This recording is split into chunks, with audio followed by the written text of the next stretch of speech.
का पड़ोसी देश हिंसा की आग में जल रहा है। जबरदस्त बवाल के बीच सत्ता का तख्ता पलट लगभग हो चुका है। प्रधानमंत्री का इस्तीफा और दूसरे मंत्री नेताओं का बुरा हाल है। नेपाल में अचानक ऐसा क्या हुआ कि इतना भयंकर बवाल हो गया? क्या है इसके पीछे की कहानी, बता रहे हैं आपको इस रिपोर्ट में, तो बने रहिए वीडियो के आखिर तक। नमस्कार, मैं हूं कीर्ति और आप देख रहे हैं न्यूज तक। नेपाल में भयंकर हिंसा की सिर्फ एक वजह नहीं है, अब इसकी कई वजह सामने आ रही हैं, लेकिन बवाल की शुरुआत सोशल मीडिया प्लेटफॉर्म पर बैन के बाद हुई। नेपाल की सरकार ने 4 सितंबर 2025 को 26 सोशल मीडिया प्लेटफॉर्म पर बैन लगा दिया था।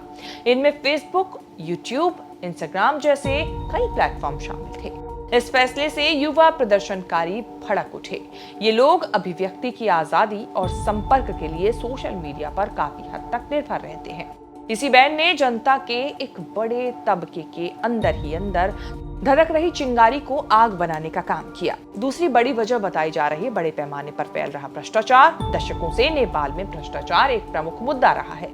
प्रदर्शनकारी आरोप लगाते हैं कि नेता और नौकरशाह विलासितापूर्ण जीवन जीते हैं, जबकि आम जनता को संघर्ष करना पड़ता है। नेपो किड्स हैशटैग भी ट्रेंड कर रहा है, जो सरकारी पदों में परिवारवाद और पक्षपात की समस्या को दर्शाता है। इस बवाल की तीसरी वजह बताई जा रही है आर्थिक असमानता और बेरोजगारी। नेपाल की अर्थव्यवस्था में बड़े पैमाने पर समस्याएं हैं, जैसे उच्च बेरोजगारी दर और व्यापार घाटा। 2024 में युवा बेरोजगारी दर 20% थी, जिससे बहुत से युवा रोजगार के लिए विदेश जाने को मजबूर हुए। इस आर्थिक असमानता ने सरकार के प्रति असंतोष को और बढ़ाया है। अगली वजह है राजनीतिक अस्थिरता और विश्वासघात। नेपाल में 2008 में राजशाही के खत्म होने के बाद से राजनीतिक अस्थिरता का लंबा इतिहास रहा।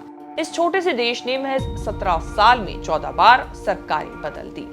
कई सरकारों का गठन हुआ और वह गिर गईं, जिससे लोगों का लोकतंत्र से भरोसा उठ गया।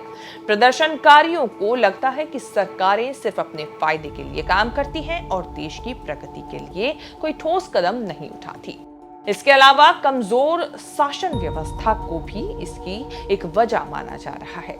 नेपाल की संसदीय व्यवस्था भी गुटबाजी और लगातार गिरते गठबंधनों से जूझ रही है। कोई भी एक पार्टी अकेले सरकार चलाने के लिए काफी मजबूत नहीं है। इससे सुशासन स्थापित करने में समस्या आती ही है। इस बात को लेकर भी लोगों के मन में असमंजस की स्थिति बनी रहती है। कुल मिलाकर देखा जाए तो ये सारे कारण एक साथ इकट्ठा हुए, जिसने अब नेपाल में भयंकर रूप ले लिया। नेपाल इस समय गहरे राजनीतिक और सामाजिक संकट से जूझ रहा है। प्रधानमंत्री केपी शर्मा ओली ने भ्रष्टाचार विरोधी प्रदर्शनों और सोशल मीडिया बैन पर हुए जन विरोधी आंदोलन के बाद इस्तीफा दे दिया।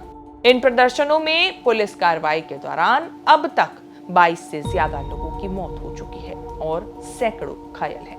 हजारों प्रदर्शनकारी सरकारी इमारतों में घुस गए और कई जगहों पर आगजनी की घटनाएं सामने आई। जिला प्रशासन ऑफिस, चुनाव कार्यालय, कोर्ट और दूसरे सरकारी भवन जला दिए गए। स्थानीय राजनीतिक दलों के दफ्तर और सुपरमार्केट भी आग की चपेट में आ गए। हालात बिगड़ने पर नेपाल आर्मी को बड़े शहरों में तैनात किया गया, जो जनता से शांति बनाए रखने की अपील कर रही है। नेपाल में जारी संकट के बीच काठमांडू का त्रिभुवन अंतर्राष्ट्रीय हवाई अड्डा अनिश्चितकाल के लिए बंद कर दिया गया है। एयरपोर्ट पर फंसे विदेशी नागरिकों के ठहरने और भोजन की विशेष व्यवस्था की जा रही है। नेपाली सेना ने सभी विदेशी नागरिकों से अपील की है कि वे तुरंत नजदीकी सेना या सुरक्षा बलों से संपर्क करें। होटलों में ठहरे विदेशी नागरिकों को सुरक्षित रूप से वहीं रहने और बाहर ना निकलने की सलाह दी गई है।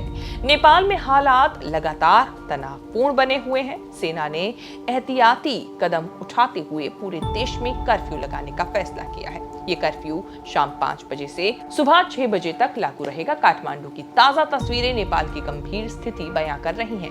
प्रधानमंत्री केपी शर्मा ओली के इस्तीफे के एक दिन बाद राजधानी की सड़कों पर सन्नाटा पस रहा है। जगह जगह इमारतें जली हुई हालात में दिखाई दे रही हैं। बीते दिनों हुए हिंसक प्रदर्शनों के बाद हालात अभी भी तनावपूर्ण बने हुए हैं।